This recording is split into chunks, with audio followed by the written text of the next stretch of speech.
नमस्कार दोस्तों, अमेरिका में डोनाल्ड ट्रंप ने तूफान मचा रखा है। डोनाल्ड ट्रंप ने पूरे के पूरे अमेरिका को लाल रंग में रंग दिया है। डोनाल्ड ट्रंप की पार्टी यानी रिपब्लिकन पार्टी ने बम्पर जीत दर्ज की है। हाथी ने गधे को हरा दिया है। एक बार फिर से ट्रंप की सरकार बनने वाली है। ऐतिहासिक जीत के साथ ट्रंप वापस से एक बार फिर से अमेरिका के 47वें राष्ट्रपति के रूप में शपथ लेने वाले हैं और एक बार फिर से अमेरिका को महिला राष्ट्रपति मिलते मिलते रह गई है। अब तक के इतिहास में अमेरिका में एक बार भी कोई भी महिला राष्ट्रपति नहीं बनी है। यदि कमला हैरिस जीत जाती तो वो पहली महिला राष्ट्रपति बनती अमेरिका की, लेकिन ऐसा एक बार फिर नहीं हो पाया है। और आज हम समझेंगे कि अमेरिका में चुनाव कैसे होता है, डोनाल्ड ट्रंप ने जीत कैसे दर्ज की है, क्या हुआ है आखिर और भारत पर इसका क्या प्रभाव पड़ने वाला है। यह आपको डोनाल्ड ट्रंप सामने दिखाई दे रहे हैं। जीत के बाद मेक अमेरिका ग्रेट अगेन इनका एक नारा है कि मैं वापस से अमेरिका को ग्रेट बनाऊंगा, इस कदम पर मैं चल रहा हूं। इससे पहले भी आपको पता है कि डोनाल्ड ट्रंप एक बार राष्ट्रपति रह चुके हैं। इससे पिछले वाला जो 2020 में चुनाव हुआ था, उस चुनाव में डोनाल्ड ट्रंप की रिपब्लिकन पार्टी हार गई थी और डेमोक्रेट पार्टी जीत गई थी। जो बाइडेन राष्ट्रपति बने थे उसके बाद में डोनाल्ड ट्रंप के समर्थकों ने व्हाइट हाउस पर चढ़ाई कर दी थी और मामला सुप्रीम कोर्ट में पहुंच गया था। अमेरिका के कोर्ट ने डिसीजन दिया था उसके बाद में। और अभी हमने यह भी देखा था कि जुलाई के महीने में 13 जुलाई को आपको पता है कि डोनाल्ड ट्रंप को मारने की साजिश की गई, हत्या की साजिश की गई, गोली इनके कान को छूते हुए निकली थी, यह भी हमने देखा था। तो ये जो 4 साल पहले अमेरिका के अंदर चुनाव हुआ था, है ना, उस टाइम पे डोनाल्ड ट्रंप की पार्टी हार गई थी और जो बाइडेन की पार्टी जीत गई थी। उसके बाद में 4 साल का टाइम लग गया है और 4 साल बाद वापस से डोनाल्ड ट्रंप ने बदला ले लिया है। Donald Trump gets it revenge 4 years later, 4 साल बाद, क्योंकि अमेरिका में राष्ट्रपति का कार्यकाल 4 साल ही होता है। और ये हम सबको पता है कि अमेरिका के अंदर 2 प्रमुख पार्टियां हैं, 2 पार्टी सिस्टम होता है अमेरिका के अंदर। है तो बहुत सारी पार्टियां, लेकिन 2 सबसे ज्यादा प्रभावशील पार्टी है, एक तो रिपब्लिकन पार्टी है और एक डेमोक्रेट पार्टी है। तो रिपब्लिकन पार्टी की तरफ से तो उम्मीदवार डोनाल्ड ट्रंप खड़े हुए थे और डेमोक्रेट पार्टी की तरफ से उम्मीदवार प्रेजेंट में जो अमेरिका के राष्ट्रपति जो बाइडेन खड़े हुए थे। लेकिन जो बाइडेन की 81 साल की उम्र हो गई है, शारीरिक और मानसिक संतुलन खो चुके हैं। इसके बाद में डेमोक्रेट जो है उन्होंने इनका नाम हटा दिया और इनकी जगह डेमोक्रेटिक पार्टी के उम्मीदवार के रूप में कमला हैरिस को खड़ा किया था।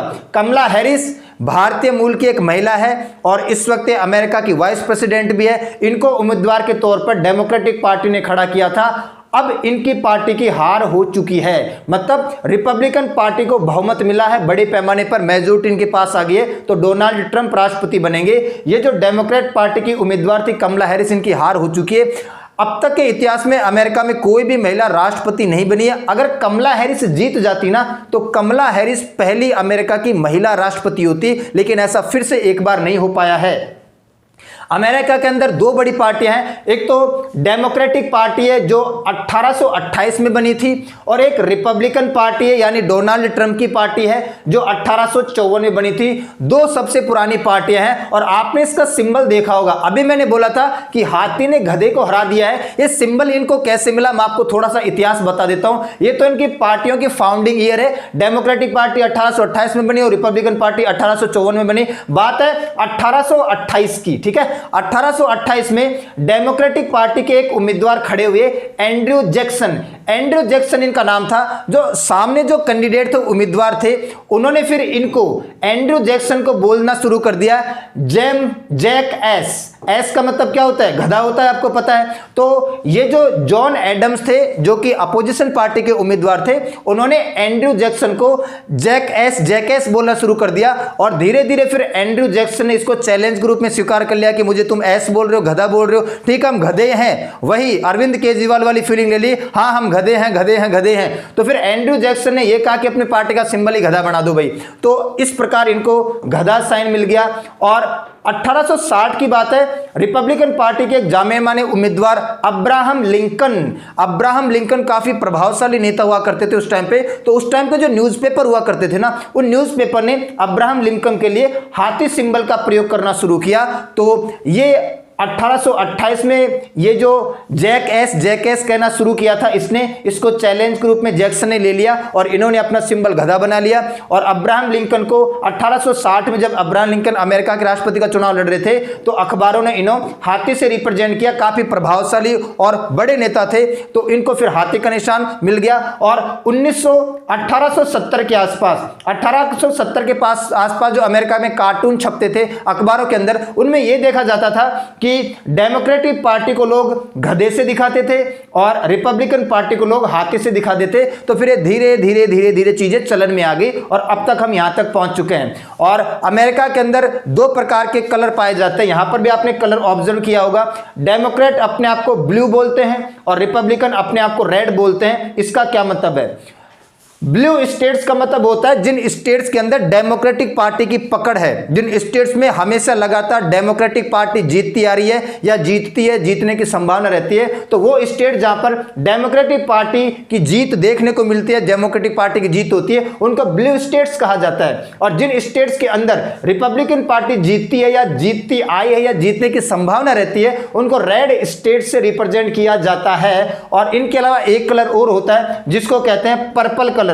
पर्पल कलर का मतलब होता है स्विंग स्टेट। स्विंग का मतलब क्या होता है? झूलना। ऐसे स्टेट जिनके ऊपर भरोसा नहीं किया जा सकता, कभी ये रिपब्लिकन के खाते में चले जाते हैं, कभी ये डेमोक्रेट के खाते में चले जाते हैं। तो ऐसे स्टेट जिनका भरोसा नहीं है, वो किधर भी इधर उधर निकल लेते हैं, उनके लिए फिर पर्पल कलर यूज किया जाता है और इनको बोला जाता है स्विंग स्टेट। जो पूर्ण रूप से डेमोक्रेट के समर्थक है उनको ब्लू स्टेट बोला जाता है, जो पूर्ण रूप से रिपब्लिकन के समर्थक है उनको रेड स्टेट बोला जाता है अमेरिका में। और ऐसे जो अधर झूल है, स्विंग करते हैं, इधर उधर निकलते रहते हैं, हर 4-5 साल बाद किसी दूसरी पार्टी में आते जाते रहते हैं, जहां पर फ्लक्चुएशन बहुत ज्यादा देखने को मिलता है, उनको स्विंग स्टेट बोला जाता है। अब हम बात करते हैं कि अमेरिका के अंदर चुनाव कैसे होता है। देखो, एक सिंपल से आपको बात बता रहा हूं। हम यहां पर जिसको मेंबर ऑफ पार्लियामेंट बोलते हैं, सांसद, अमेरिका में इनको इलेक्टोरल कॉलेज बोला जाता है, ध्यान रखना। हम जिसको मेंबर ऑफ पार्लियामेंट बोलते हैं, एमपी बोलते हैं, अमेरिका में इनको इलेक्टोरल कॉलेज बोला जाता है। सबसे पहले तो आप एक चीज समझने का यहां पर प्रयास कर लो, जब हमारे यहां पर प्रधानमंत्री हमें बनाना पड़ता है किसी को, जिसको हम प्राइम मिनिस्टर बनाना चाहते हैं, तो आपको पता है कि लोकसभा का चुनाव होता है। 543 लोकसभा की सीटें हैं और 543 का आधा जिसको मिल जाएगा, 272 से ज्यादा जिसको सीट मिल जाएगी, वो अपनी सरकार बना लेगा, वो भारत का प्रधानमंत्री बन जाता है। अब अमेरिका की बात को समझ लेते हैं। सबसे पहले आप इन दो चीजों को समझो। मैंने यहां पर लिखा, जैसे मान लो कि राजस्थान है, राजस्थान राज्य में लोकसभा की सीटें कितनी हैं? 25 सीटें हैं लोकसभा की। अगर 25 सीटों में से 15 बीजेपी को मिली है और कांग्रेस को 10 मिली है, तो इसका मतलब यह है कि यहां पर ये 15 उम्मीदवार बीजेपी के जाके बैठेंगे और यहां पर ये 10 उम्मीदवार कांग्रेस के जाके बैठेंगे। ये माइंड में रखना है आपको। जो पार्टी जितनी सीट जीतती है उतने उम्मीदवार जाके हमारे सदन में बैठ जाते हैं और हमारे देश में सरकार बनाने के लिए, गवर्नमेंट बनाने के लिए, है ना, बहुमत दल का नेता प्रधानमंत्री बनता है। प्रधानमंत्री बनाने के लिए हम केवल लोकसभा के मेंबर्स की बात करते हैं और एक डायरेक्ट इलेक्शन होता है, प्रत्यक्ष चुनाव होता है। तो 15 यदि बीजेपी के जीते हैं तो ये 15 जाके यहां बैठेंगे और 10 यदि कांग्रेस के जीते हैं राजस्थान में एमपी, तो ये जाके कहां बैठेंगे? लोकसभा में बैठेंगे। लेकिन अमेरिका में ऐसा नहीं होता है। अमेरिका में क्या होता है कि यदि मान लो कोई राज्य, जैसे कैलिफोर्निया राज्य है और कैलिफोर्निया राज्य में टोटल इलेक्टोरल कॉलेज कितने हैं? 54 है। जिसको मेजोरिटी मिल जाएगी, सारे के सारे इलेक्टोरल कॉलेज उसी के खाते में चले जाएंगे। जैसे 54 क्या है? इलेक्टोरल कॉलेज है, यानी 54 एमपी है। किसमें? कैलिफोर्निया में। और अगर 28 रिपब्लिकन के खाते में आ चुके हैं और बचे 26 डेमोक्रेट के खाते में, तो फिर ये सारे के सारे रिपब्लिकन के खाते में चले जाएंगे। जैसे ही बहुमत पार करेगा, मेजोरिटी पार करेगी, जिस पार्टी को ज्यादा बहुमत मिलेगा, ज्यादा मेंबर उसके आ जाएंगे, सारी की सारी सीट अपने आप उसी की हो जाती है। अपनी तरह नहीं है कि 15 जाके बीजेपी के बैठेंगे और 10 जाके कांग्रेस के बैठेंगे, ऐसे नहीं होगा। वहां पर अगर जिसके पास बहुमत मिल गया, जिसके पास 50% से ज्यादा मेजोरिटी मिल गई, 50% से ज्यादा उस राज्य में सीट मिल गई, उस राज्य की पूरी सीट उसी पार्टी की हो जाएगी। यह बात भी आप माइंड में रखना। और अमेरिका के अंदर देखो, हम जिसको पार्लियामेंट या संसद कहते हैं ना, अमेरिका में वो लोग संसद को बोलते हैं कांग्रेस। और यहां पर भी 2 सदन होते हैं। यहां पर एक तो हाउस ऑफ रिप्रेजेंटेटिव होता है और एक सीनेट होता है, लोअर हाउस और अपर हाउस। तो हाउस ऑफ रिप्रेजेंटेटिव में 438 लोग जाके बैठते हैं और सीनेट के अंदर 100 लोग जाके बैठते हैं। अमेरिका के अंदर लोअर हाउस में 438 इलेक्टोरल कॉलेज जाके बैठते हैं और सीनेट के अंदर 100 इलेक्टोरल कॉलेज जाके बैठते हैं। तो आप इन दोनों को जब जोड़ोगे तो हो गए 538। अब 538 में आप 2 का भाग दोगे तो राष्ट्रपति बनने के लिए बहुमत के लिए 270 सीट आपके पास होनी चाहिए, यानी 270 इलेक्टोरल कॉलेज आपके पास होनी चाहिए, जिसके पास भी 538 का आधा यानी दोनों सदनों का जो आधा यानी दोनों 270 इलेक्टोरल कॉलेज आ जाएंगे, वो अपनी सरकार बना लेगा। और डोनाल्ड ट्रंप इस क्राइटेरिया को पार कर चुके हैं। अच्छा, हमें प्रधानमंत्री बनाने के लिए, हमारे देश की सरकार बनाने के लिए संसदीय शासन प्रणाली में डायरेक्ट इलेक्शन का यूज करते हैं। प्रत्यक्ष चुनाव होता है, हमारी पूरी जनता पार्टिसिपेट करती है, मेंबर ऑफ पार्लियामेंट चुनती है और ये किसी एक आदमी को प्रधानमंत्री बना लेते हैं। लेकिन अमेरिका के अंदर राष्ट्रपति का चुनाव होता है इनडायरेक्ट इलेक्शन, अप्रत्यक्ष चुनाव। पहले जनता ने इन इलेक्टोरल कॉलेज को चुन लिया है, ये फिर सारे के सारे मिलकर राष्ट्रपति बनाएंगे। तो अभी जब चुनाव हुआ था उस इलेक्शन में यहां पर ना ही डोनाल्ड ट्रंप की फोटो थी और ना ही कमला हैरिस की फोटो थी। इन लोगों ने अपने अपने इलेक्टोरल कॉलेज को चुना था और ये इलेक्टोरल कॉलेज अब राष्ट्रपति को चुनने वाले हैं और उपराष्ट्रपति को चुनने वाले हैं। तो अब मैं आपको कलर दिखा देता हूं, ये चुनाव का रिजल्ट है। मैंने अभी आपको बताया था कि 538 टोटल इलेक्टोरल कॉलेज है और 538 इलेक्टोरल कॉलेज में से डोनाल्ड ट्रंप ने 295 इलेक्टोरल कॉलेज अपने खाते में कर लिए हैं और कमला हैरिस को 226 इलेक्टोरल कॉलेज मिले हैं। यदि आप परसेंटेज वोट देखोगे तो ध्यान से देखो, यहां पर डोनाल्ड ट्रंप को 50.9% वोट मिले हैं अमेरिका के और कमला हैरिस को 47.6% वोट मिले हैं। और यहां पर कलर आप देखो, अभी मैं आपको बता रहा था कि जैसे ही किसी राज्य में बहुमत मिला, जिस भी पार्टी को बहुमत मिल जाएगा, जिस भी पार्टी को उस राज्य की 50% से ज्यादा इलेक्टोरल कॉलेज सीट मिल जाएगी, वो राज्य की सारी सीट उस पार्टी की हो जाती है। तो यहां पर आपको 2 ही कलर दिखाई दे रहे होंगे। जिन राज्यों में बहुमत सिद्ध किया रिपब्लिकन पार्टी ने, डोनाल्ड ट्रंप की पार्टी ने, वो सारे के सारे आपको रेड दिखाई दे रहे हैं। वो सारे के सारे राज्यों के इलेक्टोरल कॉलेज डोनाल्ड ट्रंप के खाते में आ रहे हैं। और जिन राज्यों के अंदर डेमोक्रेटिक पार्टी ने बहुमत सिद्ध किया, 50% से ज्यादा यहां पर इलेक्टोरल कॉलेज मिले, उन राज्यों की सारी सीट कमला हैरिस के खाते में आ गई है। और ये आपको 2 कलर दिख रहे होंगे, पर्पल कलर अभी मैंने आपको बताया था, ये तो क्या हो गया, रेड स्टेट रिपब्लिकन पार्टी के, यहां पर ये क्या हो गया, ब्लू स्टेट डेमोक्रेट पार्टी के। और ऐसे स्टेट जो स्विंग स्टेट हैं, जो झूलते रहते हैं, इधर उधर निकलते रहते हैं, वो पर्पल कलर से रिप्रेजेंट किए जाते हैं। ये दोनों इस बार इधर उधर निकल गए हैं। तो 2 ही प्रमुख पार्टियां, वैसे तो बहुत सारी पार्टियां अमेरिका के अंदर, लेकिन 2 प्रमुख पार्टियां, एक तो रिपब्लिकन पार्टी डोनाल्ड ट्रंप की और एक कमला हैरिस की। तो अब राष्ट्रपति के तौर पर डोनाल्ड ट्रंप को और एक उपराष्ट्रपति को चुन लिया जाएगा, किसके द्वारा, इन इलेक्टोरल कॉलेज के द्वारा। क्योंकि क्राइटेरिया क्या था मेजोरिटी का, 270 सीट चाहिए थी, लेकिन 270 इलेक्टोरल कॉलेज चाहिए थे, लेकिन कितने मिल गए, 295 इलेक्टोरल कॉलेज मिल गए। किसको, डोनाल्ड ट्रंप को मिल के जा चुके हैं। और डोनाल्ड ट्रंप 47वें राष्ट्रपति के रूप में शपथ लेने वाले हैं। एक बार पहले भी आपको पता है कि राष्ट्रपति बन चुके हैं, ठीक है। बराक ओबामा के बाद में 2017 से 2021 तक ये 45वें राष्ट्रपति बने थे। अभी जो अमेरिका के राष्ट्रपति हैं वो आपको पता है डेमोक्रेट पार्टी से है, जो बाइडेन। और अब ये 47वें राष्ट्रपति के रूप में एक बार फिर से शपथ लेने वाले हैं। तो इनका नंबर याद रखना, एक इनकी पार्टी का नाम याद रखना, रिपब्लिकन पार्टी। और एक बात और सबसे महत्वपूर्ण है, अमेरिका के इतिहास में सबसे ओल्डेस्ट प्रेसिडेंट बनने वाले हैं डोनाल्ड ट्रंप, सबसे बुजुर्ग राष्ट्रपति बनने वाले हैं। इनसे बुजुर्ग राष्ट्रपति आज तक के इतिहास में अमेरिका में कोई बनाए नहीं है। ये 78 वर्ष के हो चुके हैं। अच्छा, वर्तमान में अब इस वक्त जो बाइडेन राष्ट्रपति है डेमोक्रेटिक पार्टी से, इनका कार्यकाल अगले महीने 2025 में जनवरी में खत्म हो जाएगा। कार्यकाल खत्म होते कौन शपथ ले लेंगे, डोनाल्ड ट्रंप शपथ ले लेंगे। तो जो बाइडेन भी 78 साल के राष्ट्रपति के रूप में शपथ ली थी और ये भी इस वक्त 78 साल के हैं। जब जो बाइडेन ने कब शपथ ली थी, 2021 में जो बाइडेन ने शपथ ली थी ना, जब जो बाइडेन 78 साल 61 दिन के थे। ये ओल्डेस्ट प्रेसिडेंट थे अमेरिका के, लेकिन इनके रिकॉर्ड को डोनाल्ड ट्रंप ने तोड़ दिया है। अब डोनाल्ड ट्रंप जब राष्ट्रपति के रूप में शपथ लेंगे, इनकी उम्र है 78 साल 221 दिन।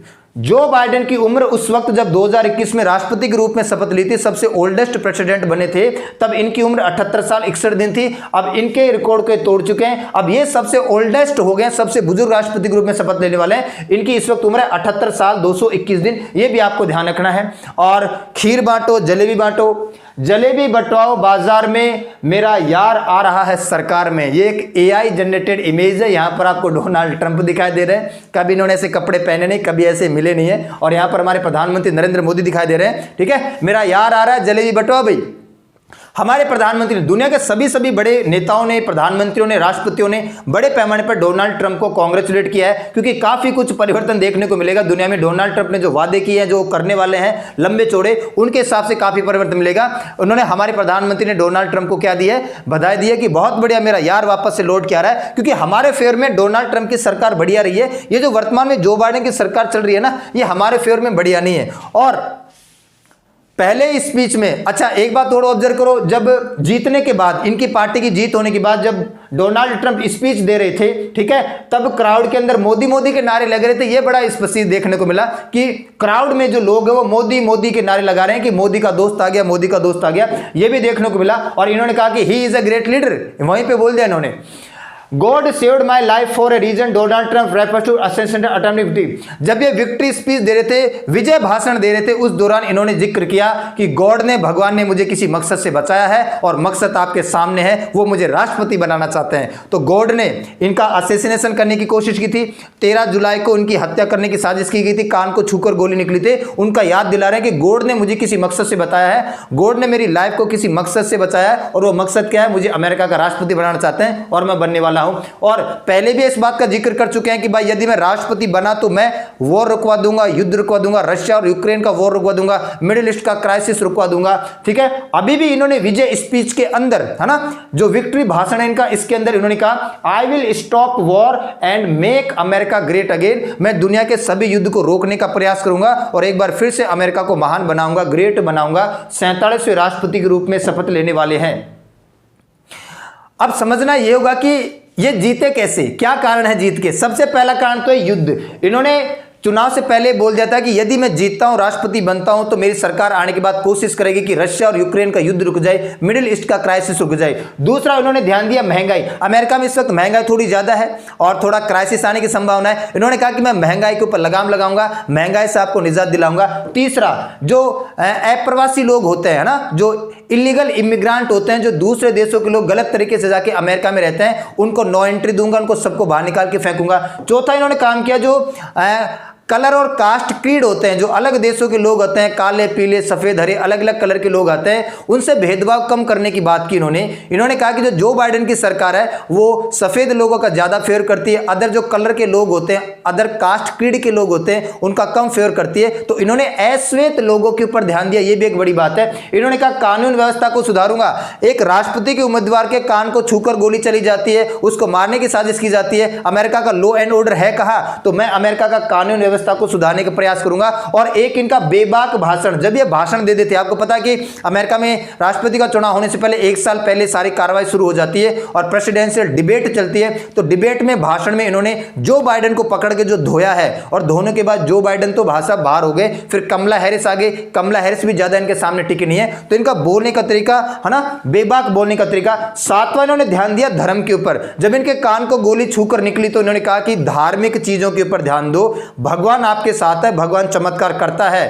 तो जब इनकी जीत हुई, है ना, तो अब लोगों को यह लग रहा है कि वाकई भगवान ने चमत्कार तो किया है, वरना ये मर जाते, बच कैसे गई है। भगवान इनको राष्ट्रपति बनाना चाहता है। तो इन्होंने धर्म का हवाला भी लिया कि धार्मिक रूप से इन्होंने ये कहा कि भगवान चमत्कार करते हैं, भगवान हमारे बीच में, तो आप धर्म से जुड़िए। तो अमेरिका का जो धर्म है ना, जो सेकुलरिज्म है, मैं उसको बचाऊंगा और बाकी चीजों पर भी ध्यान दूंगा। इस वजह से इनकी जीत हो गई है।